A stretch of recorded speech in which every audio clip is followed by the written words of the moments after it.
Great. So I'm here to talk to you guys today, this afternoon, about why I think crypto is broken and what exactly we need to do to fix it.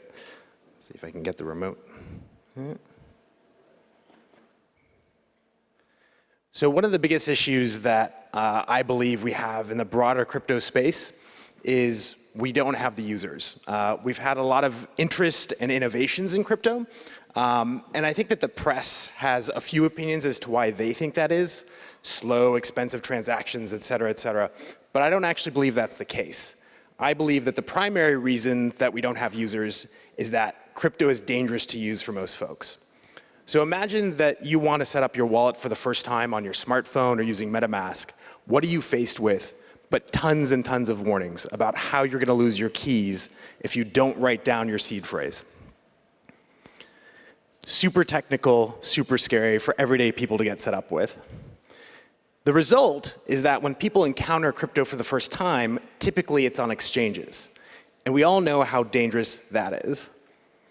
All these are exchanges where people lost millions and billions of dollars worth of crypto. In fact, there was just a Bloomberg article this morning estimating that the amount of crypto is around 9.8 billion US that's been lost due to private keys and exchanges being lost. So the question is, how does this actually shape who is using crypto and how it's used? Well, the biggest thing is people don't use crypto for useful things. They don't want to spend it. Apart from the Bitcoin pizza, there's not that many examples of people actually using crypto to buy real things in the real world. Moreover, a lot of our focus has been on TPS the last few years. So it's all about transactions per second, how fast can we make the network, how can we make ourselves like Visa tomorrow. But I would contend that the problem is actually quite a bit different than that. So today, I believe that we're very closely approaching the chasm. And the chasm is the point at which we're going to jump from early adopters, that's all of us in this room and people who are building in DeFi and in crypto, to the early majority. And my really big concern is that when we make that leap, are most of the early majority going to be living on exchanges, not actually holding their keys themselves, not actually having any of the self-sovereign properties that we're all building? So we posited the question about a year ago, what if crypto was more like cash? Now, it may seem like an anachronism to propose that. Cash is old-fashioned, there's a lot of limits to it, you can't send it digitally, but there are a ton of benefits to cash as well. Cash is understood by billions of people of all ages. Cash transactions are final. So when I spend money and I give it to you, I can't go back behind the scenes and pull it back. They're effectively zero cost, although there are costs to managing cash itself. And along with that, they're largely anonymous. So we don't have to worry about things like snarks immediately. Lastly, if you destroy cash, it's gone. And everybody realizes that. Unlike a private key on a hard drive or a piece of paper, if I go and burn a 100 euro note out in the street, everybody knows that I've just destroyed the value. The other part is cash is really big. Even for just the US, there's $1.7 trillion in circulation. Across the world, despite the fact that cash transactions are slowly dropping over time, over 50% of transactions are still done using cash. So to understand if we want to make crypto like cash, we have to understand exactly what cash is. It's distinct from money. It is a part of the money supply, along with what we hold in our accounts. But cash is something unique. Cash is based on trust. It's basically a transferable debt. There have been other experiments previously in how you make crypto like cash. The simplest one is just printing a private key on a piece of paper. It's really easy and it's really cheap. I can take that private key and I can hand it to somebody else. They can then go pull the crypto off of it. But of course, I can't circulate that. The problem with printing a private key is that the next person who has it doesn't know if the crypto is stored on it, or if the person is going to steal the crypto in the future. The next idea is to use hardware wallets. Hardware wallets are great, except they're really expensive. And more importantly, they have tons of software dependencies built into them. So they all have layers and layers of firmware which you have to trust when you hand off a hardware wallet to somebody else, even if you're using it like cash. And the latest iteration of this is something called a Java card. Now, a Java card is interesting because, as the name implies, Java cards all run a miniature Java operating system, and they date back about 20 years ago. A lot of the credit cards that you have in your wallets are actually running a Java card operating system, or one based off of it. The problem with Java cards is they're just like hardware wallets in that they have a bunch of software dependencies that you have to trust. So if I hand you a Java card and I say, hey, trust this, it's loaded with crypto, you also have to trust that I haven't broken the firmware of that card, and I'm not going to hack it at a later point in time. So really what this boils down to is that trust in crypto cash is trust in key storage. We have to have really, really good key storage. And we think we've come up with a proposal to at least tackle this. It's called Kkong. Kkong is a physical crypto cash note. It looks like and it feels like cash. So let's dive into the properties of it. Kkong has a printed face value, just like cash. It has a time lock on it, which is mediated by a smart contract. So Kkong itself is not a hardware wallet. It can't actually spend directly the crypto associated with it. Instead, it proxies through a smart contract, which acts as the smart contract wallet. So what the Kkong secured chip does is it presents signatures, and the smart contract sees whether or not those are valid. And the time lock means that, unlike a prepaid gift card where I can immediately separate the digital value from the physical, we can lock the two up for some period of time, so that it actually circulates as cash. The original Kkong notes that we've issued, they expire in October of 2022. That means that nobody can spend the token off of them until that point in time. They can just use them like cash. So they can spend them to buy things, they can stuff it in a safe or under their mattress, or they can burn it, but that's the only choices that they have. The last piece of this that I'll get into a little bit more and how we achieve these security properties is called a secure element. So this all may sound somewhat familiar because it is. This is kind of similar to how cash used to operate in a lot of places 100 years ago. So these are old forms of the US dollar where you could actually take the note to your central bank and you could get silver metal out. In this case, $1 and $5 worth of metal. The only difference is that instead of getting metal out of the Kkong note, you're getting crypto, and you don't have to go to any party to do that. It's totally non-custodial. When you hold the note, you can claim the crypto. So the secure element chip is a really unique kind of chip which gives us these properties. Unfortunately, the term secure element is kind of a broad term. We're really focused on a few specific properties that must be in place. The first one is that the chip must self-generate its key pair. So we, the creators of the Kkong cache, even though we've manufactured it, cannot go and ascertain what that key pair is after the fact. The other part is it obviously never reveals that private key to anyone. So unlike a hardware wallet, I can't extract the private key after the fact. And perhaps what we argue is the most important part is they are non-programmable. Now, what does that really mean? It means that I can't just write an app or some set of firmware and load it onto the chip, but rather the chip is programmed in hardware from the factory. So as a result, I can't change the logic on it, I can't modify the firmware. It only does a very limited number of functions in a very specific way. There's only one key problem with the few chips on the market today that exist like this. They use the wrong curve. So in Bitcoin and Ethereum, we use K1. However, all of these chips, which were designed for SSL and against government standards, use P256. But we can solve that problem. The way that Kkong works is we have the secure element chip on the Kkong note, and that, in turn, talks to a smart contract. The smart contract contains the tokens which are associated with the note, and those could be anything from Kkong to Ethereum to whatever token you desire.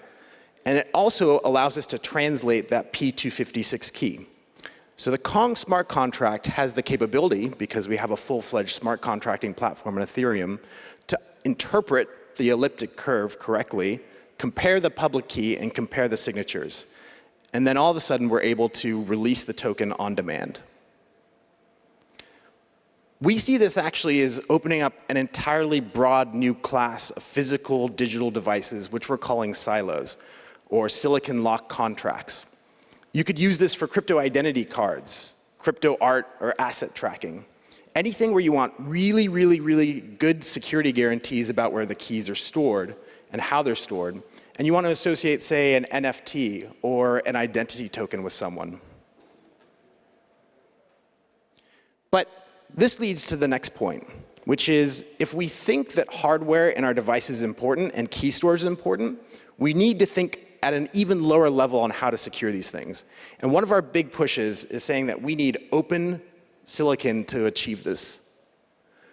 So here's one of my favorite examples of a chip that is different than it should be. So this is at a microscopic level inside a Samsung chip, I believe, from 2011.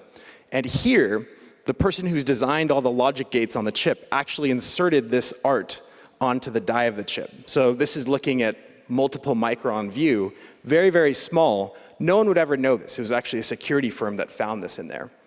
That designer could have just as easily put in back doors where they leak the private key material.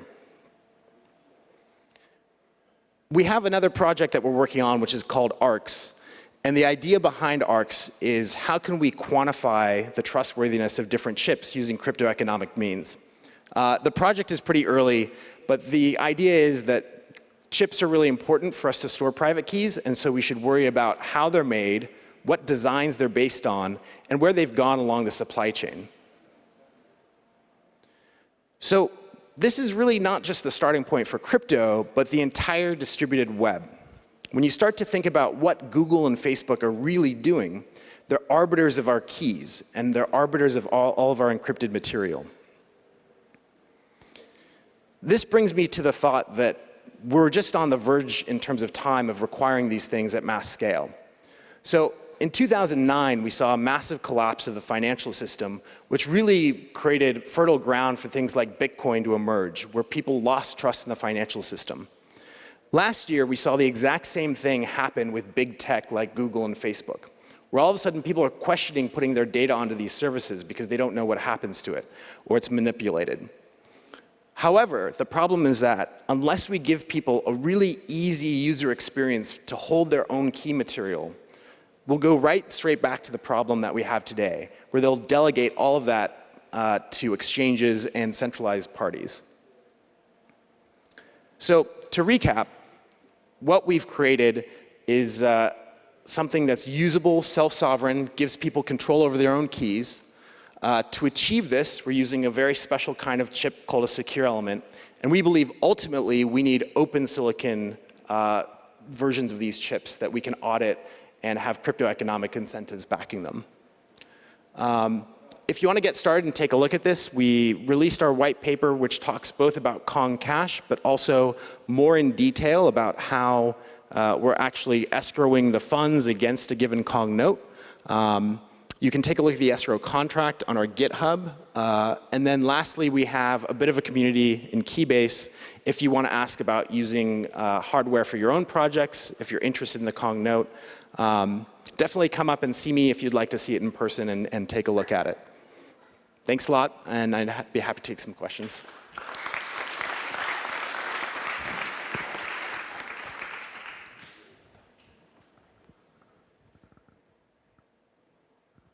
Hello, thank you very much for the talk. It's really nice. I'm curious, like, what happens when the expiration date of the bill it is reached? Like after 2022, as you told, how can the person that is in possession of the bill like to convert it and like to actually transfer to some wallet he or she controls? Yeah, so one of the things that I didn't demonstrate with the node itself is every node actually has built-in NFC capability. So you can use your Android or iOS app directly with the node and tap on it. And that allows you throughout the lifespan of the node, A, to verify its authenticity, because you can generate signatures based on the private key. And B, ultimately, at that claim date, you can, using the current block hash, generate a signature that allows you to claim the current funds. So the reason we use the current block hash is because if somebody had pre-signed some data historically and that was sufficient, then they could steal the funds off of it. So we want to know that you've held it very, very recently. Other questions? Anyone? Don't be shy.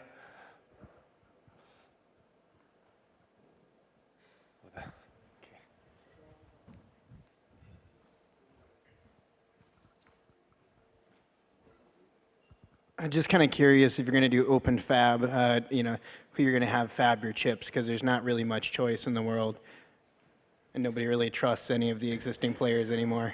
Yeah, so the fabrication of chips is a fascinating and terrifying world that we believe needs to be totally opened up. So the biggest problem there is to begin with at the toolchain side. So we finally are starting to get open toolchains so we can audit designing chips. But then on the fab side, the standard cell libraries that all the fabs use are still closed. And we're hoping that some of those parties start to open that up so that you can choose at a different process node an open source thing. But yeah, open fabs is really the next big ultimate problem, which is even if we have open designs for chips, we want full auditing. And I think that even with ambitious projects like this and other projects that are working on much more sophisticated processors, it's probably another decade out before we get those, but fingers crossed. Awesome. Thank you so much, everyone. Thank you.